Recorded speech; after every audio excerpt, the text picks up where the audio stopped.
नमस्कार। आज संसार विश्व वन्यजीव दिवस मना रहा है। इसी मौके पर समाज सेवी हरपाल राणा ने विचार गोष्ठी का आयोजन किया है। इस विचार गोष्ठी में विश्व के जीव कैसे विलुप्त होते जा रहे हैं, समाज सेवी हरपाल राणा ने पत्राचार के जरिए मांग की है कि जो कंक्रीट की खेती लगातार बढ़ती जा रही है, जिससे प्रदूषण होने के कारण वन्य जीव पक्षी विलुप्त होते जा रहे हैं। भारत की अगर बात की जाए तो 9000 ऐसी प्रजातियां हैं जो विलुप्त होने की कगार पर हैं। आपको बता दें, वन्य जीव को तो खतरा बना हुआ है, साथ ही इंसानों को भी खतरा लगातार बना हुआ है, क्योंकि पर्यावरण दूषित हो रहा है। पर्यावरण शुद्ध ना होने की कमी से कोरोना काल में भी देखा गया था कि ऑक्सीजन की कमी लगातार बनी रही।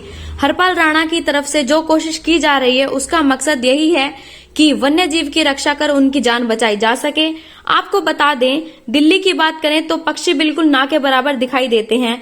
यहाँ एक चिड़िया है, कबूतर है, जो यहाँ पर्यावरण शुद्ध होता है, वहीं 1-2 की मात्रा में दिखाई देने लगते हैं। अगर वहीं बड़े शहरों की बात करें तो आपको कहीं भी गोरैया, चिड़िया या अन्य बहुत से जीव पक्षी दिखाई नहीं देंगे। आज की गोष्ठी का भी यही मुख्य उद्देश्य है।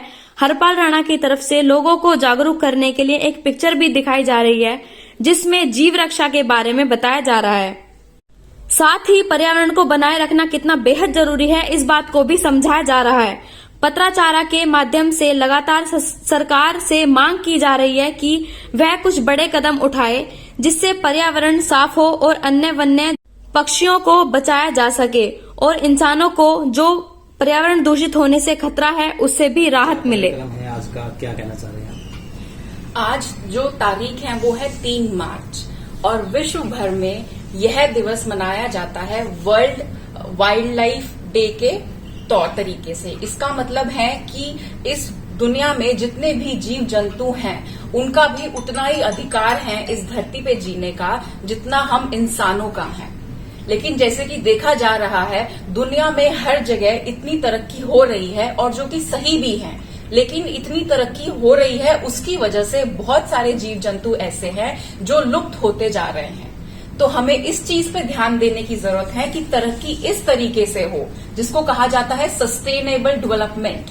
तरक्की इस तरीके से होनी चाहिए कि ना तो जो ऐसे जीव जंतु हैं उनको नुकसान हो और हमारी आने वाली पीढ़ियां उन जीव जंतुओं को देख सकें। तो हर इंसान का ये फर्ज बनता है कि हम इस तरह से आगे जीवन में आगे बढ़े, तरक्की करें, जिससे कि किसी भी मनुष्य को और ना ही किसी जीव जंतु को नुकसान हो।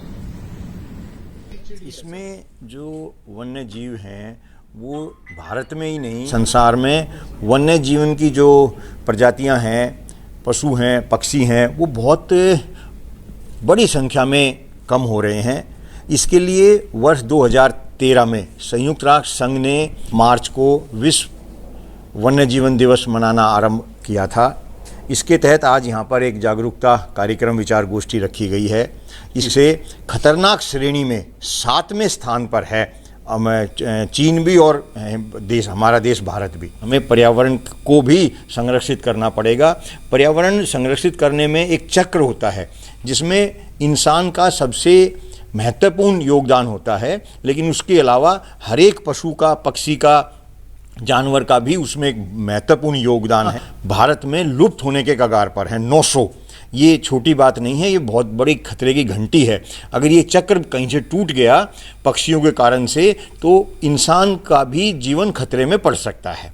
इसलिए आज की आवश्यकता है कि पर्यावरण को बचाने के लिए, पर्यावरण अनेकों प्रकार से बचाया जा सकता है। पर्यावरण के लिए पशु पक्षियों का संरक्षण जरूरी है, पेड़ पौधों का संरक्षण जरूरी है, और इसमें जो है सबसे बड़ी बात है जागरूकता की। तो आज इसके लिए हम यहाँ पे गोष्ठी कर रहे हैं कि वो जागरूकता कैसे आए, इंसान कैसे जागरूक हो और इसमें क्या क्या कार्य करने की आवश्यकता है।